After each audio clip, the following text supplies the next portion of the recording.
And we'll never forget you. Thank you, Patreon. Okay. Hi. We're back. Ooh. A little orange. I'm going to Saddle Ranch. I'm going to Saddle Ranch. Saddle me, daddy. Can I have a Saddle Ranch with a side of ranch?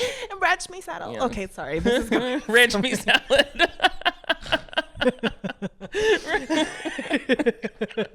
our new spin-off show, Ranch Me Saddle. MeMeCherry presents a series of fortunate events. Fortunate events. Fortunate events. A series of fortunate events.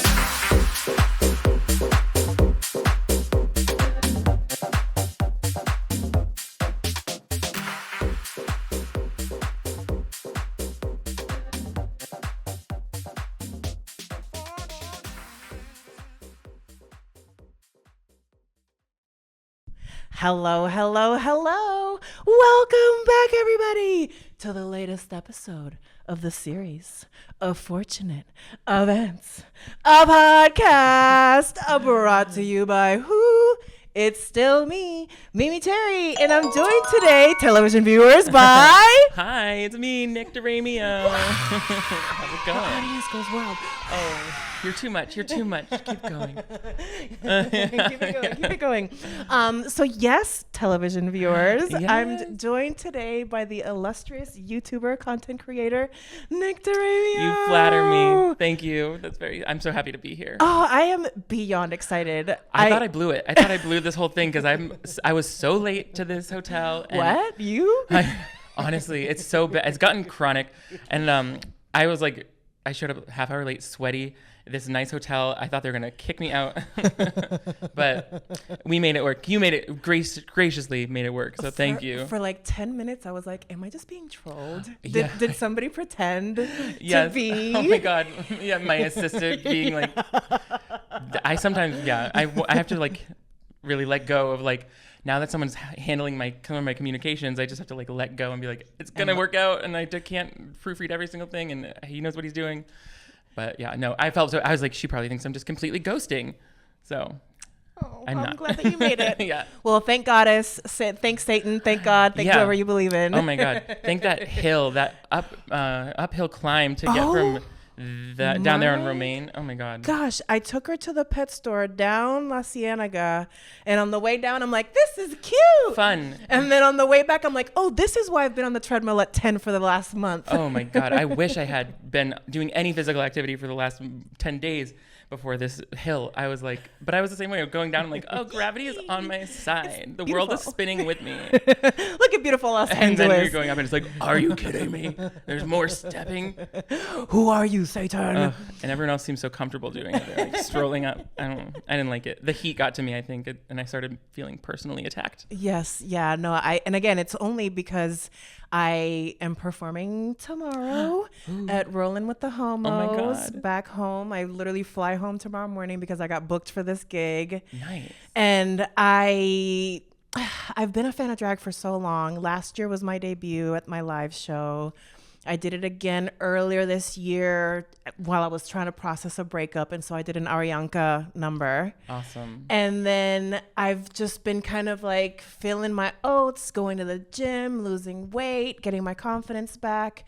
And my drag mother founded this show. And so I was like, Mommy, That's so can I good. please get booked? And she did not book me. Actually, one of the other hosts did. So that actually made me feel even You better. are truly booked and blessed. You're flying around and going from one gig to another. Yes. And you're in this beautiful hotel. You're doing great. I'm trying so to happy manifest. for you. You're doing it. I mean, I need to manifest the same kind of like healthy kick. Like it's cyclical. There are phases in life where I'm like just a couch goblin, and then there's phases in life where I'm Couch like, goblin.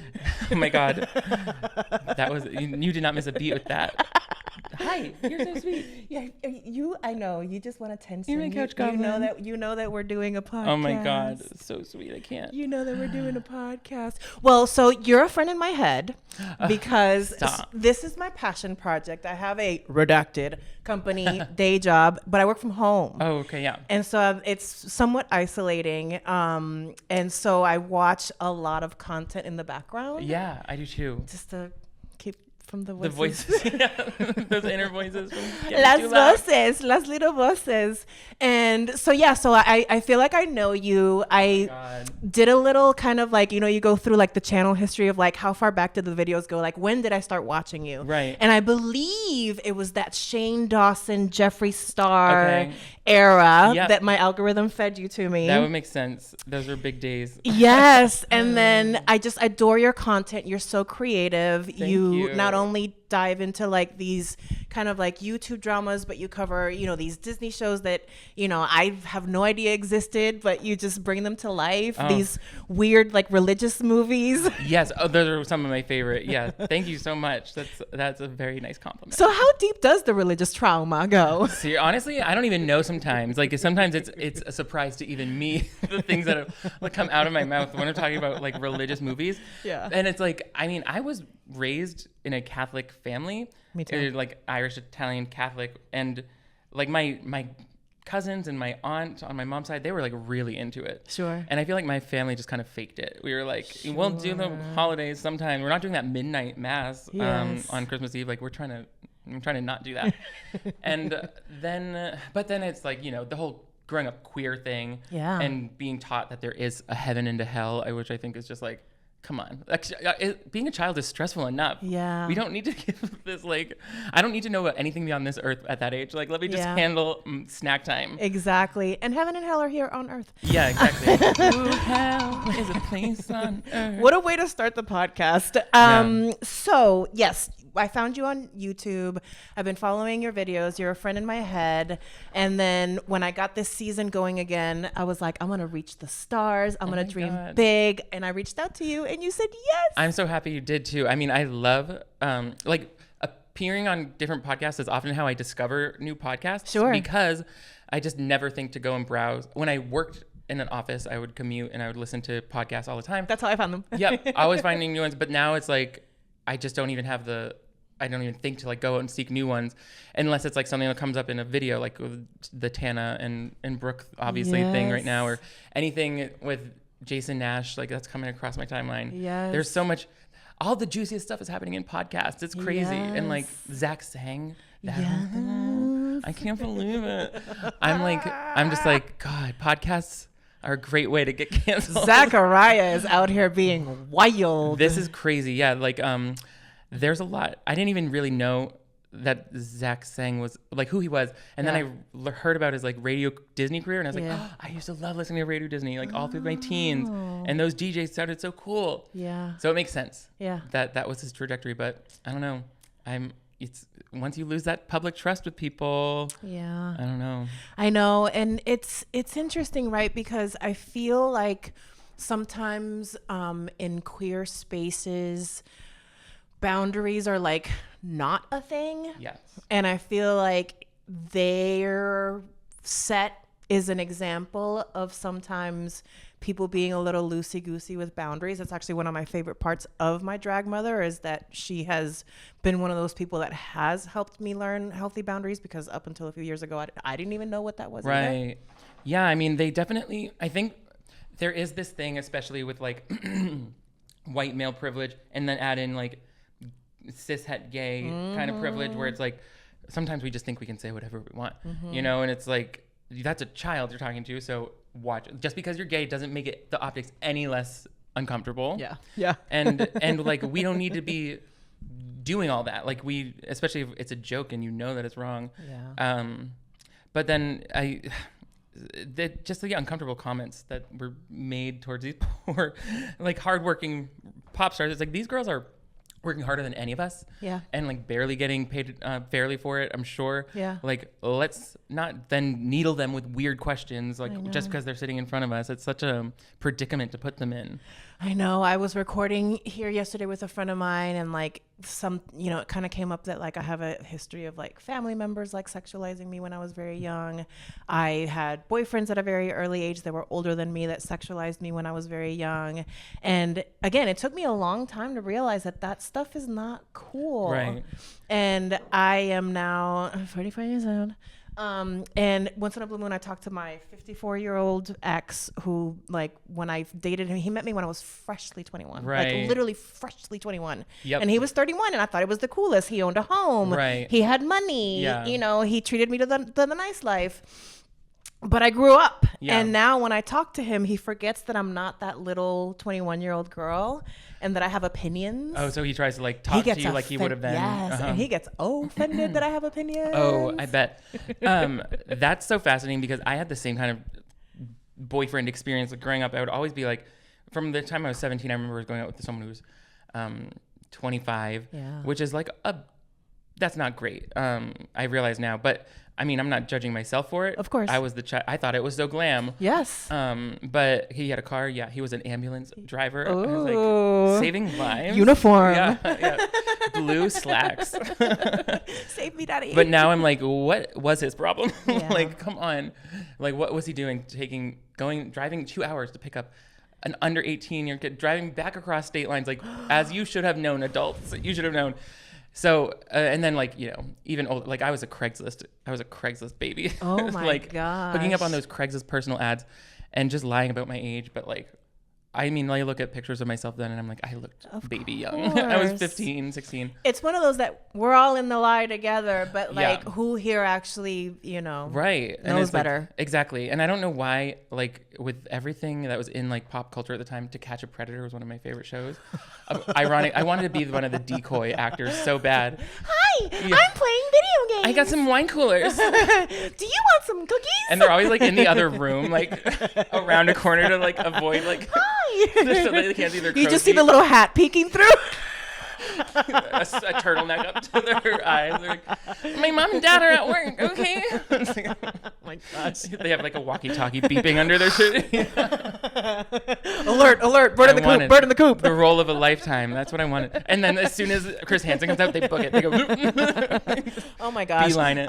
What's happening here? I never do this. I swear, I Yeah. never do this. Then why do you have a six-pack in condoms? Yeah, you seemed real confident strutting through that door, romanticizing. Oh my gosh. Oh, it's too much. I feel so bad for everyone involved in these situations, like the Yeah. family of the people who are caught. Oh my God, can you imagine like you are watching TV and your husband is on like Catch a Yes. Predatorio? And then he loses his job, and then it's like your whole lives are like in a turmoil all of a sudden because of this Yeah. fucking TV show that's made for.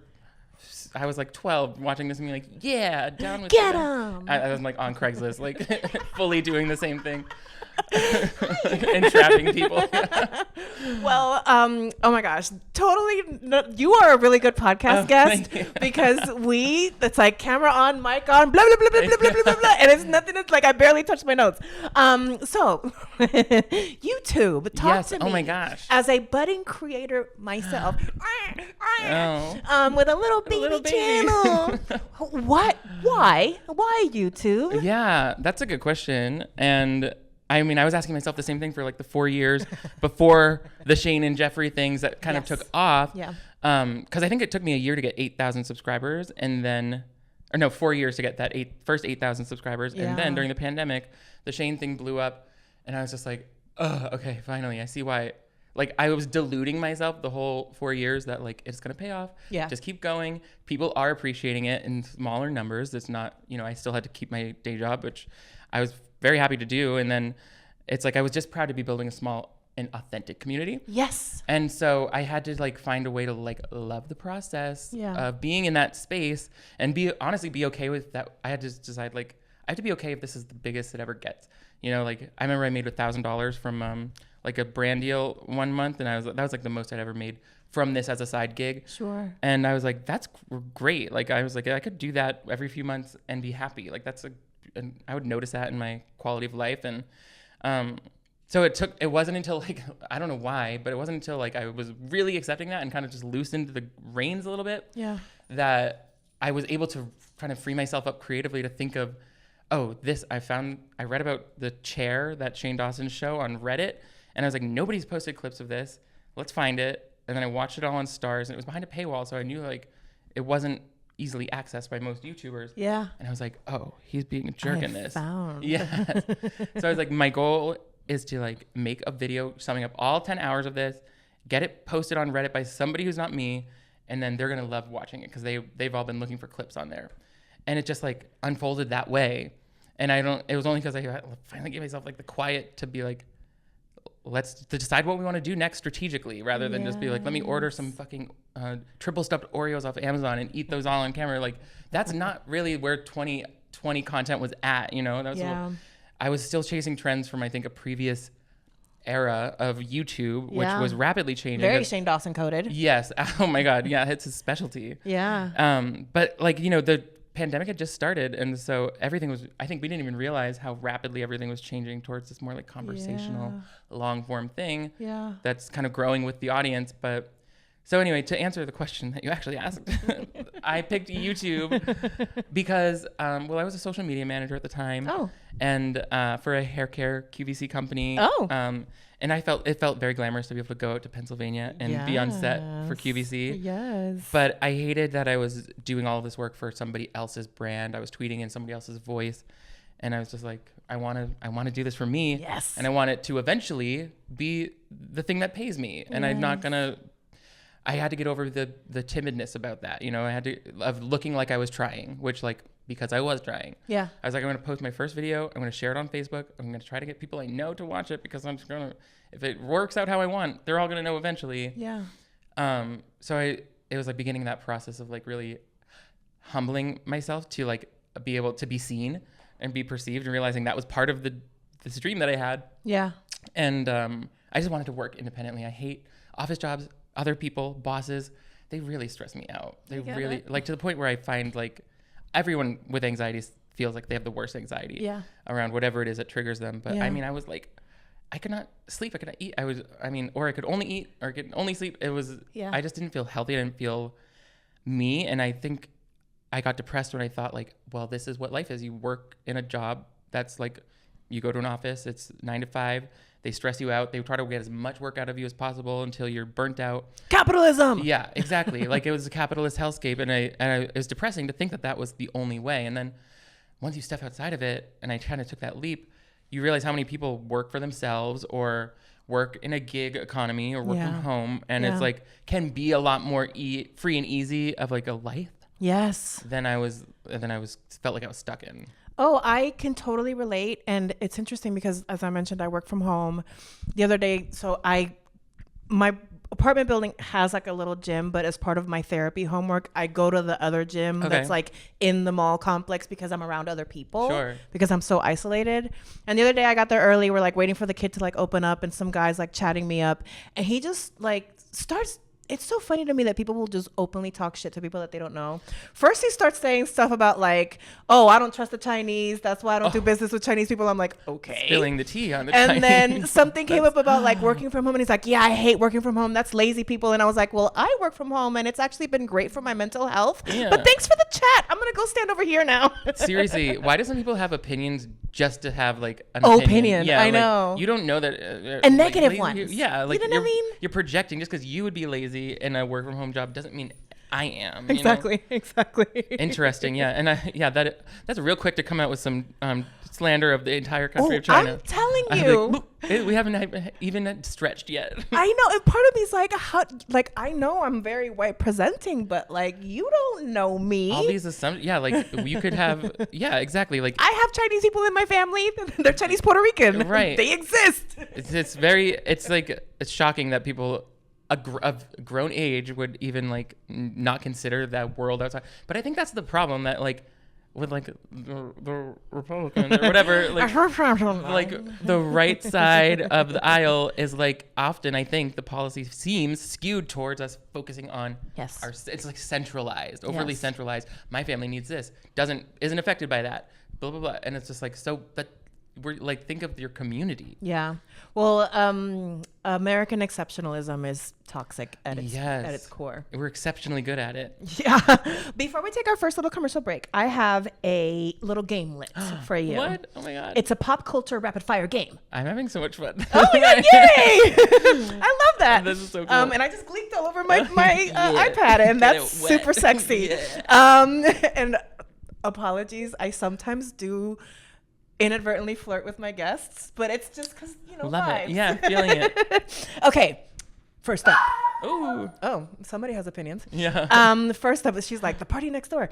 Okay, first up on our pop culture rapid fire questions. Ooh. Favorite celebrity couple right now? Chapel Rowan and TikTok. Love that. Sidebar. What do you think of supposedly, allegedly, that J-Lo and Ben broke up because of the P. Diddy tapes? Oh my gosh. I don't put it past either of them to break up for any reason, but I do feel like this has to have something to do with it. Like I thought that Beyonce and Jay-Z were going to break up because of it, but I think they were just, I don't think they're doing that, but I believe it. I could believe it. I could also just believe that it's like they're both impossible to be in relationships with. Like we got a lot going on either side of that. Yes. Okay. Sidebar done. Thank you, Your Honor. Best reality TV show of all time. Oh, what was it? The Prep. New York NYC New York City Prep. Yes. That is a good one. Bravo, right? Old school Bravo. Yes, I did one breakdown before on the that. Housewives. Oh my God, that was like it was so like Gossip Girl coded. Like they were trying to be like the real Gossip Girl. Yes, very bunty with a C. Yes, and also very staged with a capital S because they were like, we have a blogger on our campus who's telling everybody our business. It's like, yeah, it's the producer that's like trying to make this show a second season, which it didn't get. Staged with a capital D, more like it. Most overrated movie in the recent years. Overrated? Mm-hmm. Oh God. It's gonna be bad at rapid fire.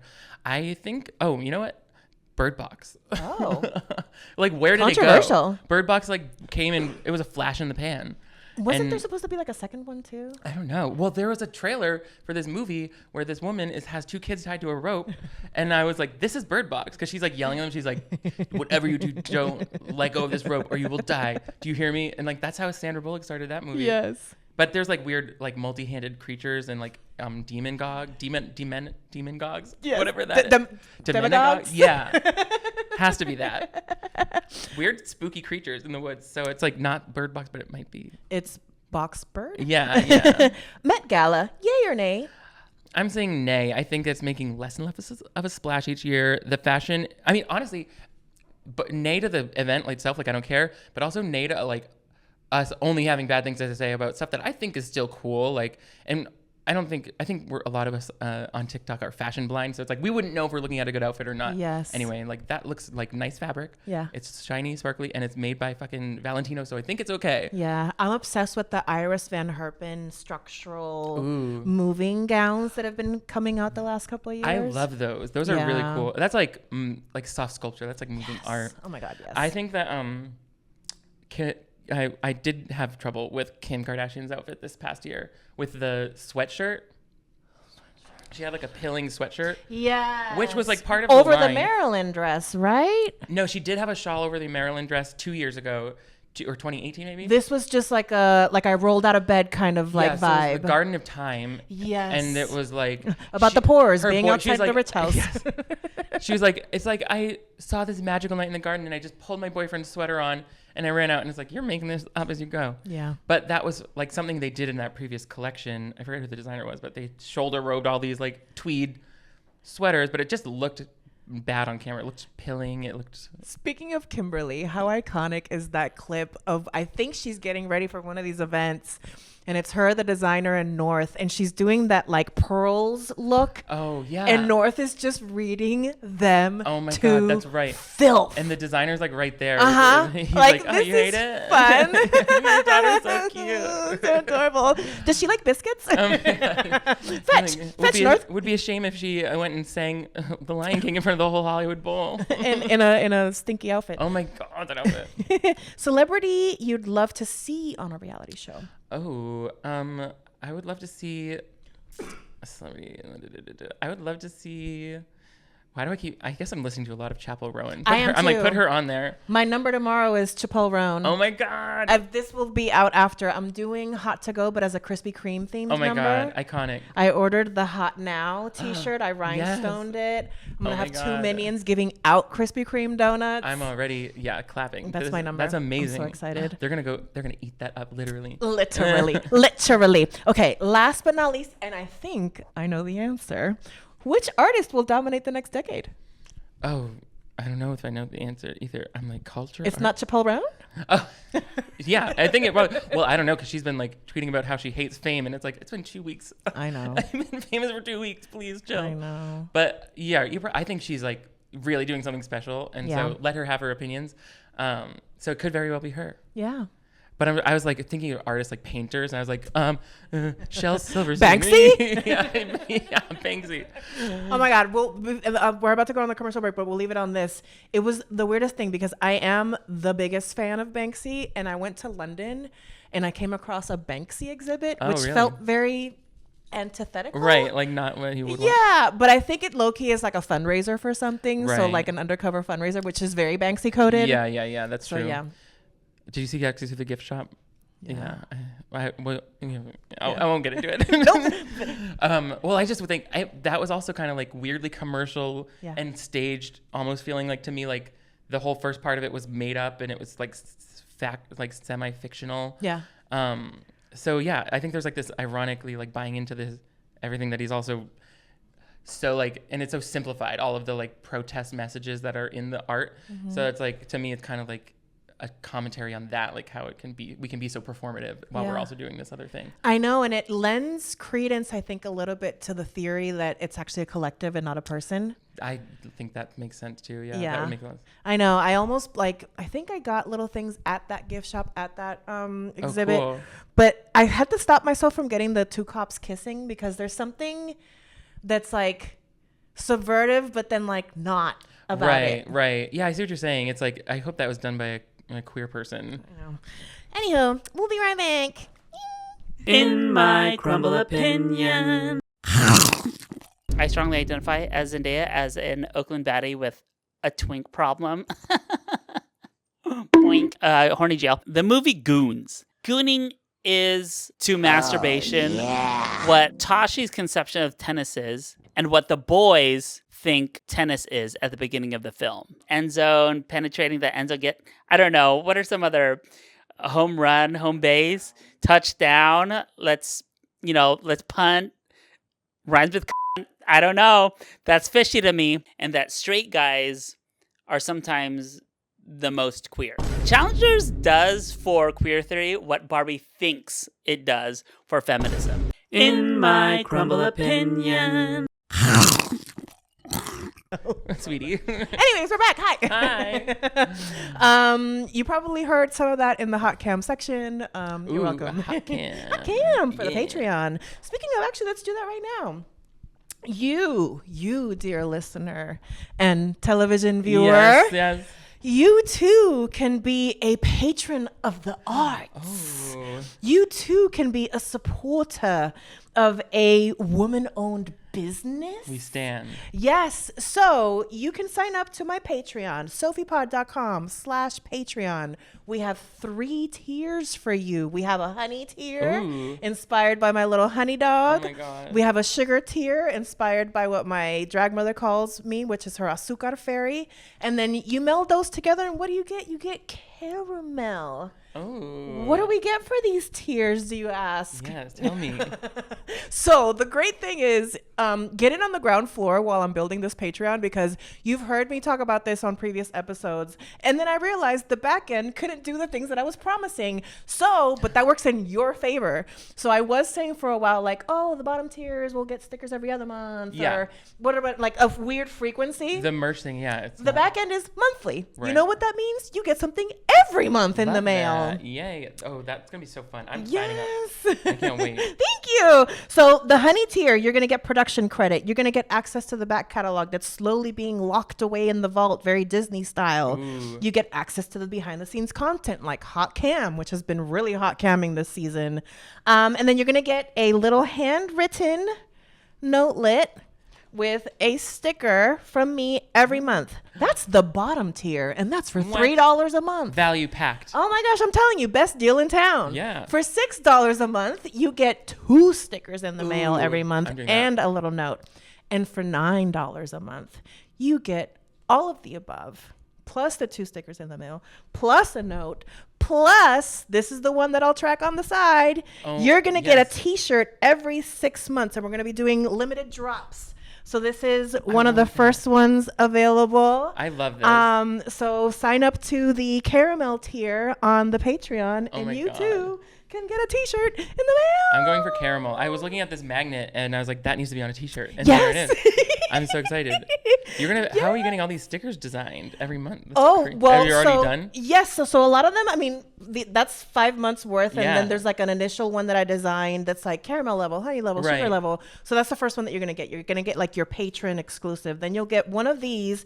And so part of my thing is that I am an artist. So some of these will be my own designs, but I also love collaborating with other artists.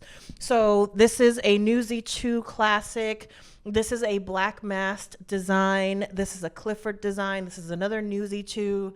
And then same designer that did this one, but he was very kind to do the SOFE Pod lettering. And I'm in, actually, semester just started. I'm in art school myself. So again, some of cool. these things might be my own little designs. Thank you. No. We're losing ourselves. Yeah.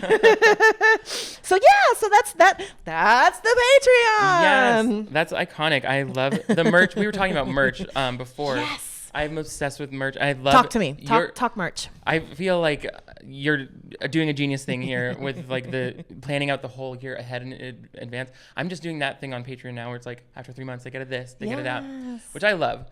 Because I love also collaborating with artists. I think my first few merch designs I just got off like a Fiverr designer. Yeah. Which is fair. Like they're still a real human artist. Yes. But not really somebody that I had a personal connection with. Yeah. Where like with this most recent launch, the Toast collection. Yes. My good It's friend so cute. Trevor Wayne, who lives in Palm Springs, he has like a Palm Springs and he has a gallery. He and I met and like I basically was just like, I wanted him to think I was cool. I was like, can you design my merch?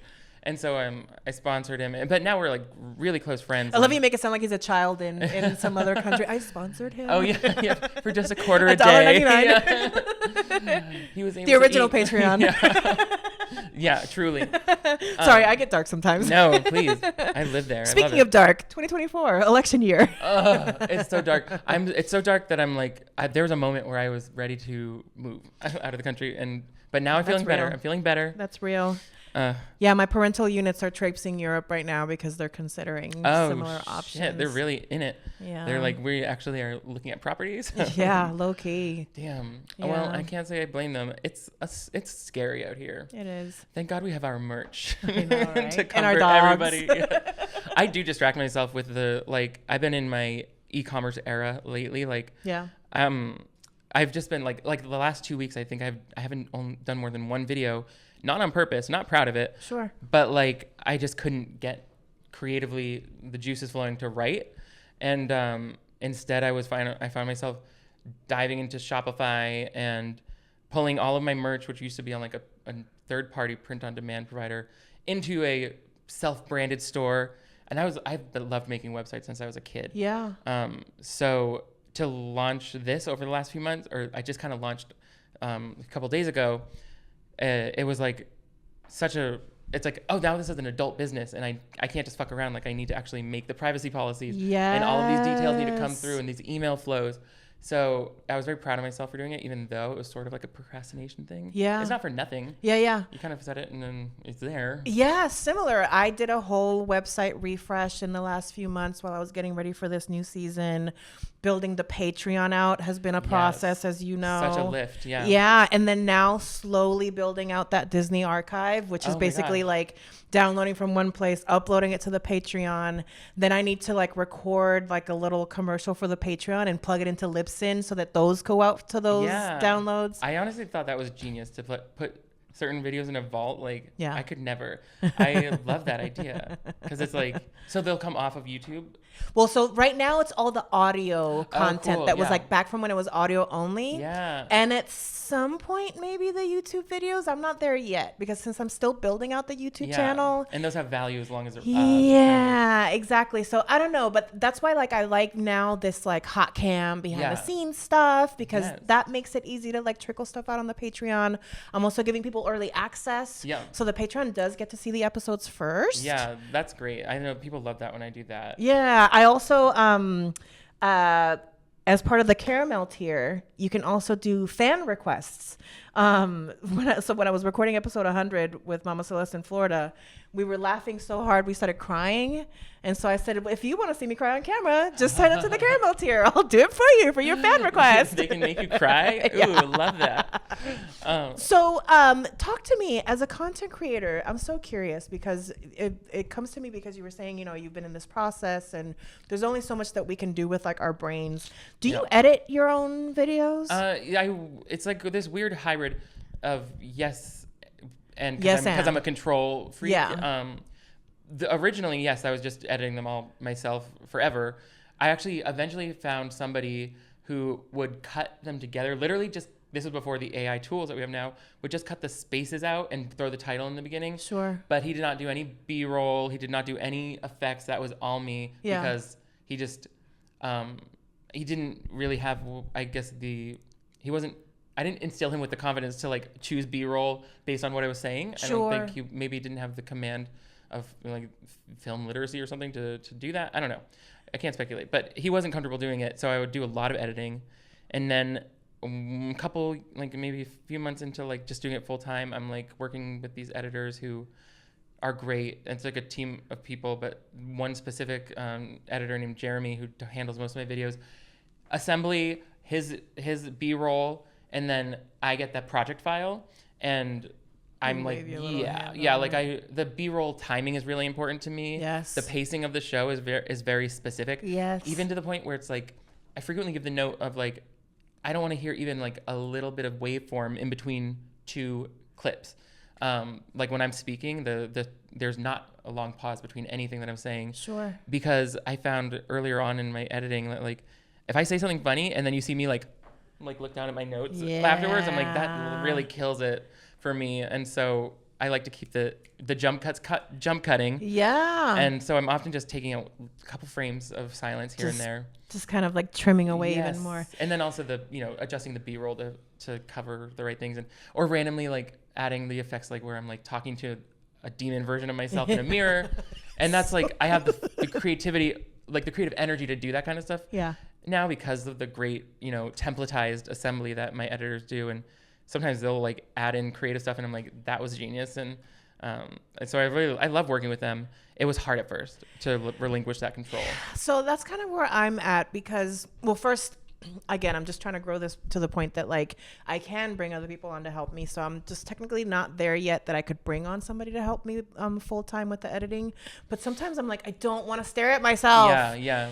And it can be exhausting. But I also I need somebody who like gets those meme references that might even plug in something that's like not even related to what I'm talking about. Yeah. But like it's that meme kind of culture reference.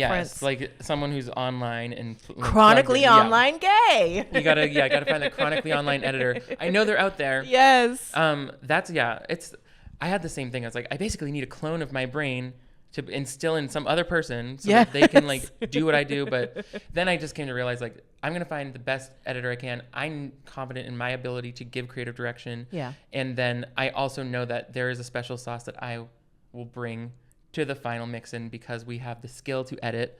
It's a kind of a privilege that we don't have to. I think of like past jobs where I'd have to sit with editors and edit like beauty content or whatever, and there would be other brand managers who like did not know how to edit, and it's like they're sitting there wondering how they're going to get anything they want because like they can't talk and they don't even know the language. Yeah, exactly. They're just hoping like, can you make this more fast or whatever? So can you make this pretty? Yeah. I wish this was more like chow chow. Can we do it? Can we get a little more pew pew? So it's like, okay, I feel grateful to be able to like speak very specifically about this, to have a specific opinion about the editing. Yeah. Because I think a lot of the other projects those editors tend to do are like a dentist who like sits down and is like 5 ways to it's more stop straightforward. Plaque. Yeah, like they don't care what the pacing is. They just want it finished and polished. Exactly. Not everybody, but a lot. A majority. I would imagine a major part of like the client base for a YouTube editor agency is going to be that kind of stuff. Oh, it absolutely is, because even me trying to find editors and the samples that people send me, I'm like, well, I can do that. I need to find somebody that's going to have a touch that I don't have. Right. Yeah. Like, let me be wowed. Yes. Mm-hmm. Yeah. I am very impressed with your production value. Like, thank you. I have a coach who is very successful, but like has very low level editing. And when I drive him through my process, he was very impressed. And he's like, wow, that's a lot of work. And I'm like, yeah, because I believe in my production value. Yeah. And it's like, it just gets to the point where you're like, this is going to go out and like hopefully a lot of people are going to see it. Yeah. And then it will remain there, hopefully forever. Exactly. And it's like, I can't, and like, sometimes I've been late with sponsors and somebody from my management is like, just put out anything. Like, you're such a perfectionist. Like, don't be a perfectionist. And I'm like, it's my fucking name and face. This whole thing is my name and face. Like, I'm not saying I have to be perfect, but like, you're going to be precious with it. Thank you. Exactly. Like, if I can spend 10 more minutes with it or one more night with it to make myself really happy with it, like, I'm going to give it to myself because like, A, it's like my business. I can do what I want. And B, it's like, that's what I think the subscribers deserve. It's like, they would want me to push.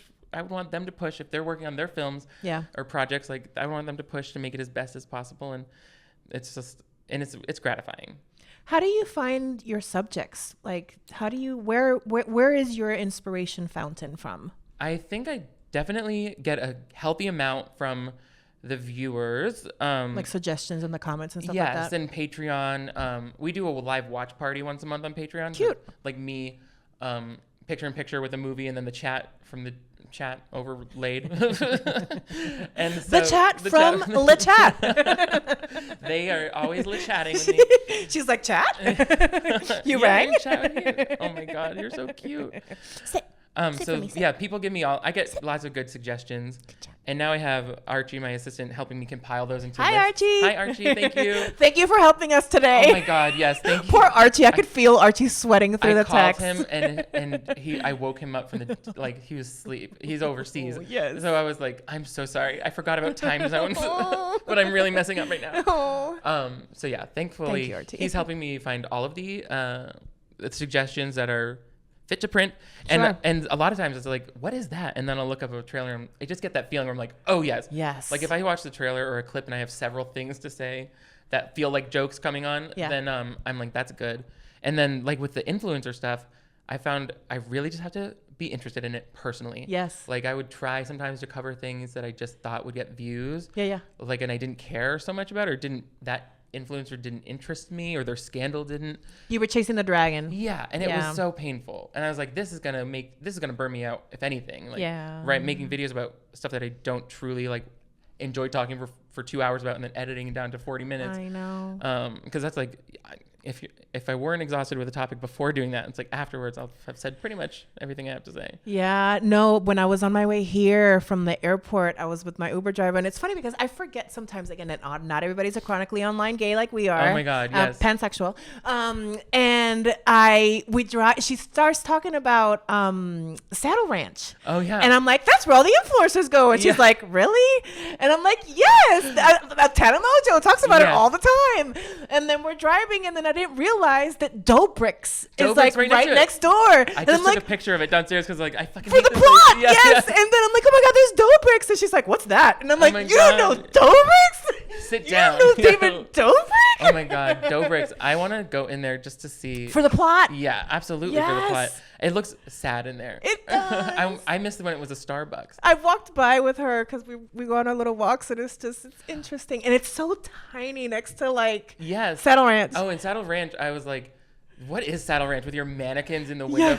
Yes. And all I think about is when Ariana Grande called out all these influencers during the pandemic. She's like, do we really need to go to Saddle Ranch that badly? Exactly. And like, no, we don't. It's so bad. It's like a Cobb salad and like some steak. And in the same lot is this guy. It's like Fame by Shiraz. Oh yeah, what is that? So I recognize him as some guy who he says that he made Kim Kardashian famous back in the day by like remember like those Million of Shakes deals back in the day? Oh, like the health, the weight loss stuff. But even then, there was like a literal like milkshake place that the influencers would go. Oh yeah, and it was like hundreds of shakes or something. That like was gonna be like the Pinkberry. Of the yes, time. Yeah. And so deals like that, he would get the influencers those deals. But mind you, like I think that's pretty much like the height of his the milkshake thing. Yeah, and to this day, he's still like, I can make you famous. Damn.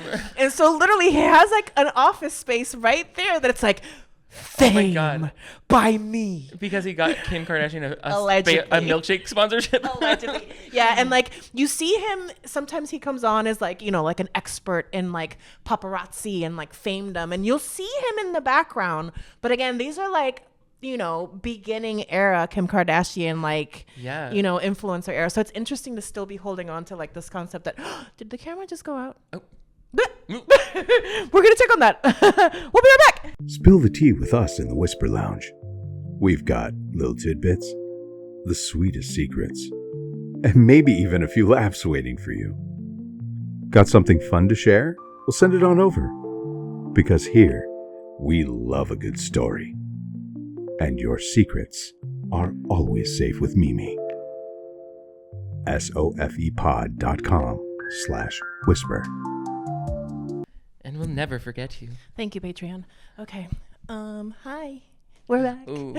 Here. A little orange. I'm going to Saddle Ranch. I'm going to Saddle Ranch. Saddle me, daddy. Can I have a Saddle Ranch with a side of ranch? Ranch me saddle. Yeah. Okay, sorry. This is going Ranch me salad.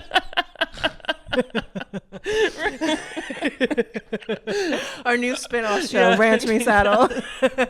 So okay, yes, we're officially back. Hi, we're back. Hi. We had an unprompted commercial break. Yeah. Just the advertiser couldn't help but insert. Technology would be doing stuff. Yeah. So as I mentioned at the top of the show, I found you via the algorithm gods gobbling my little gossip gobble brain. And so I have another little gamelet for you. Oh my God. You're going to rate the drama. Oh, yes. I'm going to this. present you with a real YouTube drama scenario. Mm-hmm. You're going to tell me from 1 to 10 Okay. how drama or how dud. So like 1 being low on the Richter scale, and 10 being like, this is Ranch me saddle. Dramageddon 3. Ranchum saddle, just pony up. Okay, first up on our Rate the Drama gamelet. James Charles versus Toddy Westbrook, Dramageddon 2.0. In 2019, Toddy Westbrook released a 43-minute video titled Bye Sister, accusing James Charles of betrayal and inappropriate behavior. This video led to James Charles losing millions of subscribers almost overnight.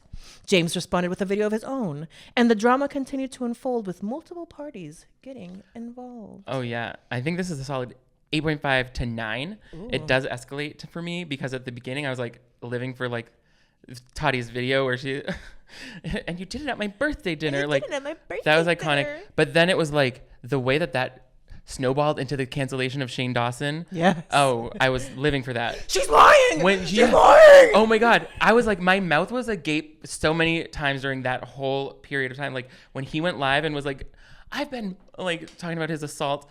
I was like, girl, what are we doing here? Like, this is not the space to be doing that. Like, what are you talking about? And the mania was strong that day. Oh, God. And then James, like, making his weird no makeup, just woke up apology from, like, Australia, and then deleting that and doing another apology that he's then revoked or, like, taken back. It's like, that was all so crazy. Like, we really did not know how to keep our mouths shut, like, influencers of that scandal. Peak was, like, oversharing. Yeah, like... everyone's always like, their PR team must have this. And I'm like, you think they have a PR team? Like, they are just raw dogging this. Like, at best, they're asking their friends for help, and their friends are also idiots. So they're raw dogging life. Yeah. Okay, 8.5 out of 10 in the drama scale. Yeah. The Richter drama scale. Yeah. Related. We're going to dovetail very easily and beautifully into Shane Dawson and the end of the beauty community. Shane Dawson, once a beloved YouTube figure. Was he? No, I'm kidding. Saw his career crumble in 2020 when old offensive content resurfaced. This led to Shane distancing himself from the beauty community, where he had recently found success with Jeffree Star. The controversy also brought down his long-awaited Conspiracy Palette collaboration with Jeffree. Yeah. I was one of those people waiting to buy it. Oh, really? Yeah. Were you a fan, or you just like the makeup? I just got sold to like the Delulu fantasy of it all. I wanted to buy it several times during what, like, I mostly rewatched it to cover later, like years later. So I knew I couldn't buy this stuff, but I was like, I would be wanting to buy this so hard if this were back on. Yeah. Because I love Jeffree Star lipsticks. Oh, this yeah. is actually a I hate admitting that I still wear Jeffree Star lipsticks, but it's such a good formula. Yeah, it really is. But the eyeshadows are like, okay. I don't, like everything I see on TikTok of people trying them on, I'm like, I could get that anywhere. Like They're Revolution. kind of chalky. Yeah, they look, because it's like all those white-based powders. I don't know. Yeah. I would give this one I want to say, like, I don't want to give it a higher rating than the last one, but I kind of feel like it is. So Maybe 8.7? Yeah, like personally, I feel like it's got to be like in a 9 or so, because this this really boiled my blood. Like this whole thing, it was just like the inauthenticity rang so loudly for me throughout that whole project, both from like the virtue signaling that you got from Jeffree about how put upon he was, like how he just uses it as a platform to explain how he's the victim of everything that's ever happened. Yeah. And it's like, do you want to just give an apology to like people for the racist shit you did or the assaults? I know. But no, obviously he doesn't want to do that. And then Shane just being inauthentically making every move to like look like a beauty guru. And it's just like, it felt like he's like making fun of the beauty community. And then when he left, he was like, the beauty community is full of toxic, stupid idiots who are just full of drama. It's like, you are. Listen, that's you. Like they're also hasn't worn a speck of makeup since. I know, and thank God, because guys, I think I'm finally getting better. Meme of him like Snapchatting the bad makeup. I was like, okay, it's a journey. I had some rough makeup days in my beginning days and intermediate days. I still have rough days, but like, I was like that. I never got that bad. Sister. And then to start like Shane Glossin the channel, I was just I was like, maybe if you even remotely seem to have confidence, whether you're in makeup or out, but your whole brand is self-deprecating, like hating yourself, self-loathing, which to me is just like really hard to get behind unless you're right there with him. And I'm like, I don't want to be right there with him. I feel for people who are, and I can see why, certain people might, or people in certain stages of life or who see themselves negatively or have a poor self-image, might relate to that. Yeah. But I don't think that makes it funny. The jokes, they're non-jokes. And I don't think that that's like something we should aspire to live in. They also feel a little put on at this point. Like they did feel authentic for a while. Yeah. And then now it feels like a character that he puts on. Yeah, very flanderized. And it's like, but it's like when he's not trying to be like, I don't know what's going on ever. He's trying to be like, I'm just such a quirky Willy Wonka of the Calabasas, like, I have this big walnut or this big M&M sculpture. It's like, so that's garbage. Yeah. You're a millionaire with garbage. Like, I don't care. Dobrik and his Kool-Aid fountain. Oh, the thing that's like, I'm like, why are you trying to be a man child? Like, you're gonna be 30 soon. I know. And it's like you have that pizza sculpture in his house looks. I don't like his house. I'm like choices. Yeah, several as choices. Tati, as a different Tati said, choices. Yes. Okay, not on my notes, but very current. The canceled girls canceling themselves. Yes, this is like a. I'm like so dramatic. I'm like 10, 12, 15. I've not said anything below 8 so far because I feel like this one is a 9. It's giving like when you're at camp and you put your hands in and you just keep layering your hands on top of one another because it's like, whoa, like Tana and Brooke riding high from the series, name? Yeah, yes. the Who I Dated series. What is his name again? I don't know. Girl. The fake. Never the heard fake of him in my life. Australian guy. So many lies for someone that I was like, you lied about all Colton this. Colton Hayes. Yeah. I was like, you lied about all this to get famous and you're still not famous. But so she was like riding high from that. Yeah. And then the racist tweets, and then Tana coming out way too high roading her and I condemn her. It's like, girl, we saw you do it too. Condemn you.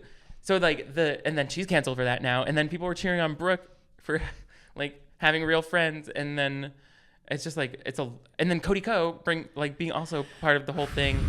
That like at first we were like, Tana's a victim. She's like, no, I'm not. And then we're like, great, we cancel you. My God, call back to like us talking about young people, Yes. Oh my God. Into things yes. with older people. Full circle. My gosh. We were the drama.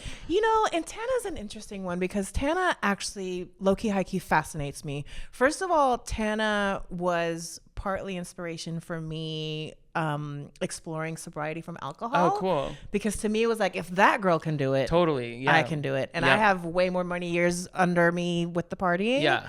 So thank you, Tana, for that, because you're totally watching this. But her trajectory fascinates me. And then, yes, like this concept of the canceled podcast that like it felt for a while like it was a friend hang, which is very me coded.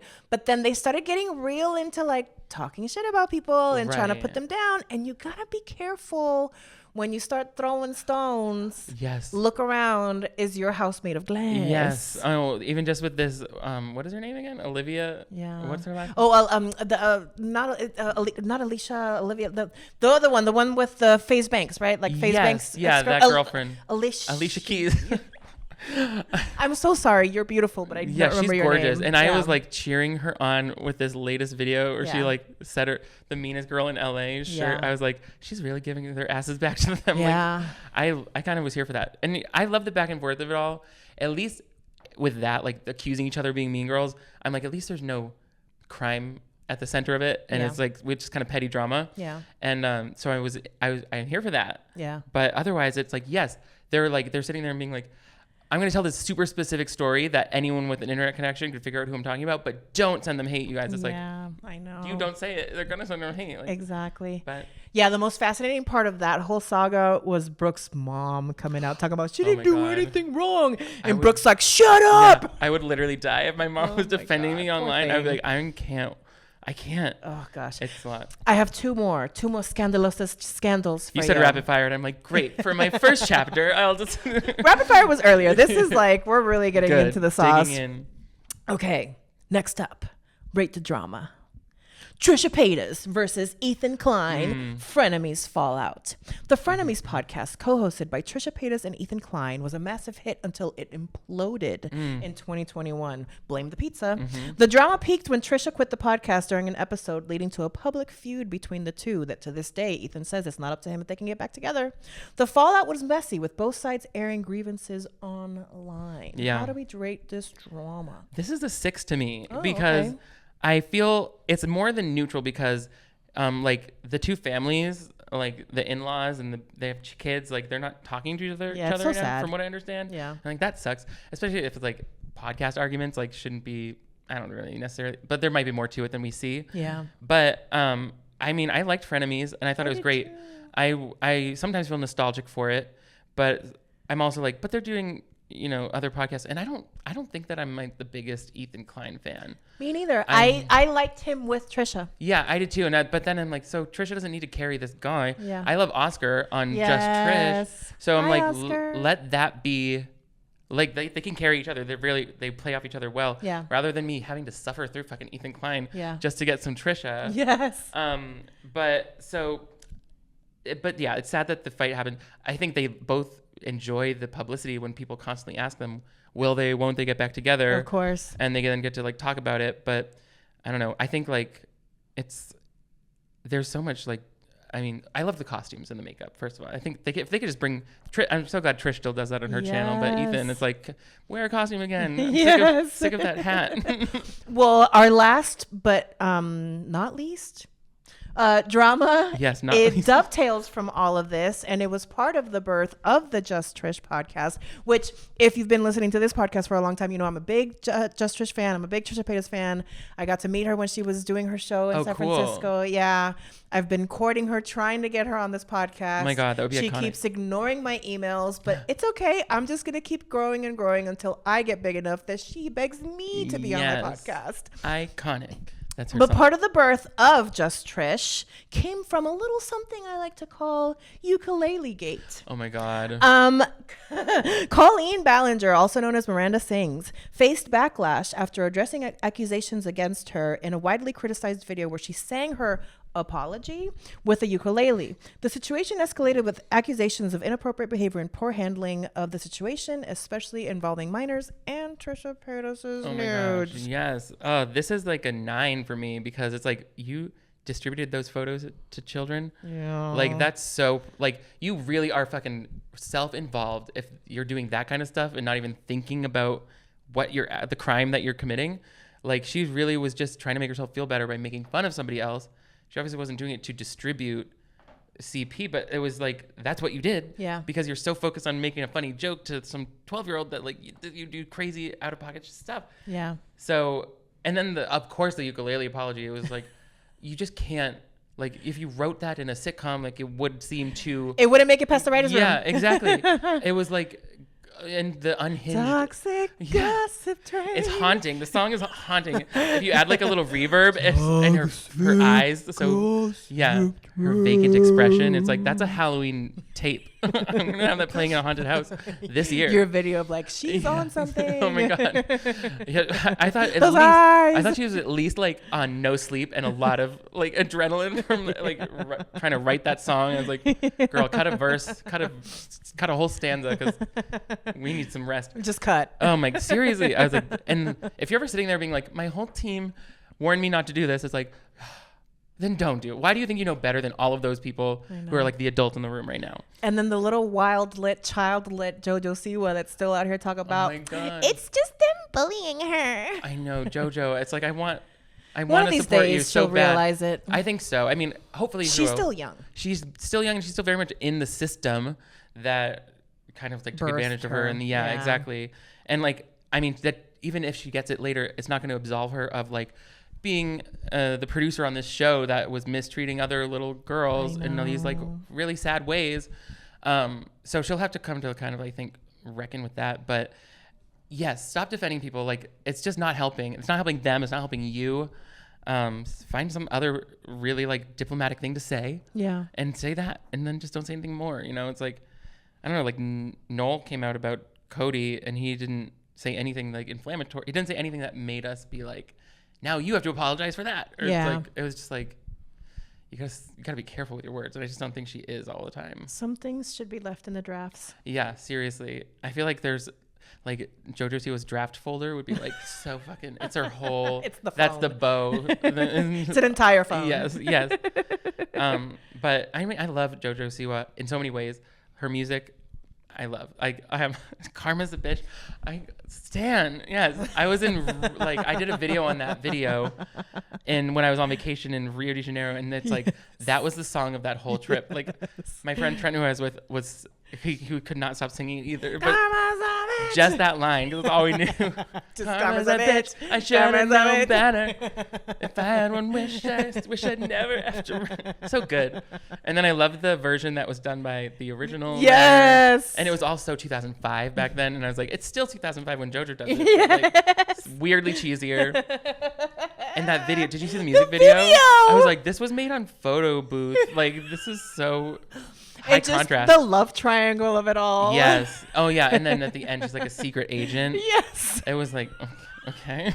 The storyboard for that video alone, I want to see. Yeah, they were like, we have a black scrim and like a priest costume. Let's see what we can do. And she's like, well, you guys, I have this amazing concept. Stars over my eyes. Oh my God.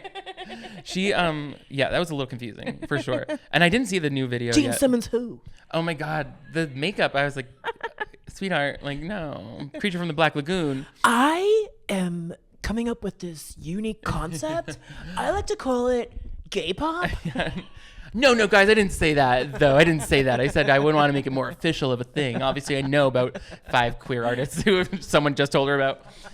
It was a lot. I do not envy someone being 21 and in the spotlight like this, because I know that I said some stupid shit publicly, like in a group of people. And I remember feeling like, ugh, everyone just heard me say something stupid, and I have to like live with the fact that they all know that. But it's the world, and it's us commenting on it, like, and that goes up. It's like, yeah, I wouldn't want that reflection held up to me at that age. Yeah. But it's not my fault. I know. And this is all with peace and love. I mean, I think humans are fascinating. It's one of the reasons why I have this podcast. I like to say it's an interesting conversation with an interesting person. And I'm just fascinated. I'm fascinated by the human experience. I'm fascinated by motivation. Yeah. I'm fascinated by what like makes us tick.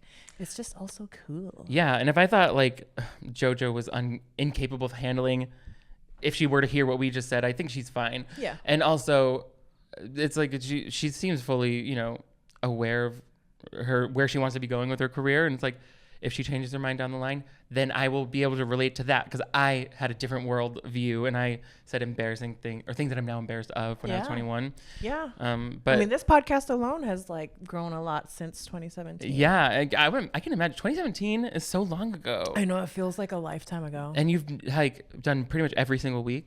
No, so it was like an on and off thing over Right. the years, and like it was a passion project. It was kind of disorganized. Then I brought it back in the pandemic, like doing Zoom podcasts. Oh, cool, yeah. Because then I could finally do video. That's when I first started doing video. Then I moved and I started a new day job, and so I put it away. And the last one that I did was December 2020, and then last summer, the Crumble gals, in my Crumble Opinion, friends of mine who do another drag podcast back in the Bay Area. Oh, cool. They were doing a podcast in my Crumble Opinion, and I always say in my cunty opinion. And they made me a little low-key jealous. And I was like, I want to play with my friends again. Yeah. And so last year I partnered up with a venue in Oakland called Fluid 510 because I know the owners. And so for a while I was hustling this whole setup over to Fluid 510 every week. Really? And like a mad woman was putting episodes out. And then I did my first live show. Oh, cool. And that's where I did my drag debut. But like, it kind of felt like a birthday party. It was very friends and family in the audience, which like deflated me a little bit. Excuse me. No, it's okay. I'm so fascinating. No, I'm really are. kidding. But it kind of Wait, it deflated you like you did not. Yeah, like I feel felt right. like I felt like a little bit like a failure. Oh, okay. And so then I kind of like put it away again. And then at the beginning of this year, I was like, okay, I think let's try this again. Right. And so this summer, I just really sat down with it and like I hired a photographer. I did a photo shoot for like a rebranding for a new logo. I hired David Yontif from Behind the Velvet Rope to like do coaching with me. And I've started to kind of think of it more strategically and like build out a content schedule. So like now I have episodes banked so that I can like have. God, I'm jealous. I'm trying. And so, yeah. It's like you're really in earnest setting this up for success. This time I'm really trying. That's amazing. And I mean, it seems like a very professional operation you have here. I'm very impressed. Thank you. And I mean, I could listen to you talk all day. I feel like the conversation is so easy. Oh my God, I'm gonna cry. I think when I was coming over here, I was like, I forget if I was told what the topic is. And I was like, it doesn't matter. I think it's going to be great. Yeah. And so I'm glad that instinct was right because it was so much fun. Well, that kind of goes into my starting to wrap up. I know that you kind of came in a little blind. Yeah. And it was, schedules and things and, My chronic lateness. Things were tinging this morning. And so now that we're on the other side of the pod recording, how do we feel? I feel so happy that we got to have this. There was a point where it's hot out. And is. I like, as I told you, I hoofed up the fucking hill. Yes. And then I felt so bad because I thought, I had blown it because you weren't out there. Why would you be out there? It was a half hour late. But then so I walked back to the car and I was like, you know what? It's fine. I'm just going to go drive back to Palm Springs. It's cool. I'm so hot. Did you drive from Palm Springs? Not today. I did last night, and I was hanging out with friends like last night. But I wanted to do that anyways. Okay. And so I was happy to come. Okay, good. Because my assistant told me that you'd be out here, and I was like, I want to go meet in person. It's fun. Thank you. And so I'm so glad we did. Oh, see, I thought you were. I didn't realize that you were in Palm Springs. Yeah, I live in Palm Springs since 2021. I thought you were over here. Because I knew I would come out here for. My sister lives in North Hollywood. Oh, cute. So I'm gonna stop and see her. I'm so grateful. Oh yeah, you're kidding. I was so. It's like I knew we would have a great conversation on Zoom as well. Yeah. But like I was like, I just think we need more people sitting in the room together. And I love living in close proximity to LA so that I can still do stuff like this. So I was very happy to do it. And I'm glad that you got through to me and I was able to be like, oh my God, let me come back. And it just worked out perfectly because I would have been, it would have felt so unsatisfying to not record. And oh my God, yes. I would have felt like you hated me. And it was, Oh, I mean, I was having like a very, so this year through therapy came to the realization that I have ADD specifically with a touch of rejection sensitivity dysphoria. And so I sometimes have to talk to myself to like calm down that Care Bear, that it Totally. like, you're not being rejected, you're not being rejected, you're not being rejected. And poor Archie, like Archie is the MVP of the day because Seriously. Archie pings me. I'm like in bed, Oh my like, God. scrolling through YouTube. Yep. And then I get a ping from Archie and I'm like, and he's like, can I call you? And I'm like, no, I can only guess that he's not coming. It's fine. I need to God. prepare for my next guest. I felt like such a cunt. And then he was God. like, no, please. Oh And my then I was like, God. oh, okay. And I was like, okay, Mariana, calm down. Bring it back down. You're at a 10. You're You like, need he's to be at a just 2. wandering around the desert outside. Like, he just can't find you. And then it was like, oh, no. Okay, we're going to make it work. And I was like, okay. Oh we're gonna my make God. It work. I'm so grateful. Thank you, Archie. Thank you, again. Archie. I was like, no, don't message her. It's fine. I left her a message. She doesn't want to do it. We were both like so Yeah, negative. I think we must have been like was crossing hot. wires. Yeah, the wires were getting crossed, but I'm glad that we did it. Oh my God. me too. Well, as we wrap up our lovely time together, now you're a friend of the pod. Oh, I'm so happy to be here. What would you like to tell your and my television viewers? Hello, television viewers. Thank you so much for joining us today. You can check out my YouTube channel at Nick DiRamio TV or nickd.tv. And then, check out my new website, nickdiramio.com. Ding. And that's it. Okay, awesome. For me, as a little reminder, make sure you sign up to the Patreon so you can get some stickers. You can My get nipple is fully out. a t-shirt. We love a nipple action. I was like, let's get those signups. Yeah. And then my new baby project that I've been talking to you all about, but I need your help and your help and your help. So I started a new project. I've been chasing, my little dragon that I've been chasing is trying to unlock content that I could do by myself. Okay. That was not guest based. And so I came up with this idea of the Whisper Lounge. Ooh. And it's an anonymous place to send your secrets. Because your secrets are safe with Mimi.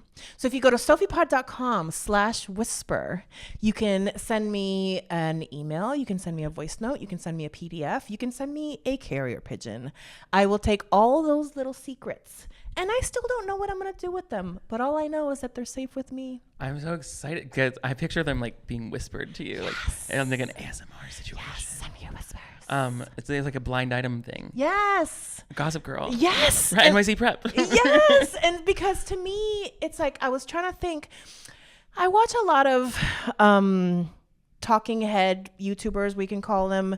And, you know, some of it to me, I feel like some of the commentary space feels a little saturated. Thank you. Yeah. So I was like, well, I can't do that. And then like gossip is cute and all, but like I don't want to be celebrity gossip based. Right. And then one morning I'm walking the dog singing Careless Whisper. Mm. And then suddenly I'm like, Careless Whisper. And I started playing around with the concept, and then the Whisper Lounge was born. And it totally evokes like, you know, when you could leave like anonymous comments on LiveJournal or whatever Yes. growing up. It like, or the younger kids had this other thing where it's like anonymous questions basically. Yes. That's always addictive Yes. to do. Yeah, and because most of us, I've come to find out now by promoting this, and I've encountered a couple of people that are like, I have no secrets, which means you have a lot of secrets. Yeah. So most of us, wink, have secrets, and 99% of us are voyeuristic. So. Voyeuristic, like they like to watch. Yes. I love that. Yeah. I'm exhibitionistic. I'm like, give me the camera. But I do like to watch things also, or like to witness them. Secondhand embarrassment, all of that. That's good stuff. I'm excited for Careless Whisper. It's the Whisper Lounge, The Whisper inspired Lounge. by Careless Whisper, Right. because trademarks. Ting. Yeah, and also like you're not careless. So I know exactly. Careful. Exactly. I'm very careful with your Yeah. whispers. Your secrets are safe with me. Safe with me. Well, with that, we've reached the end of this glittery pirate ship sail. But with our new friend of the pod, we do our wrap up and we touch tips. Ooh, that's fun. Bye. Bye. Nice. That was so fun. And that's a wrap for Nick DiRamio. Yay. Thank you so much for having me. Oh Yes, my no, God. thank you. This was such a blast. MeMeCherry presents a series of fortunate events. Fortunate events. Fortunate events. A series of fortunate events.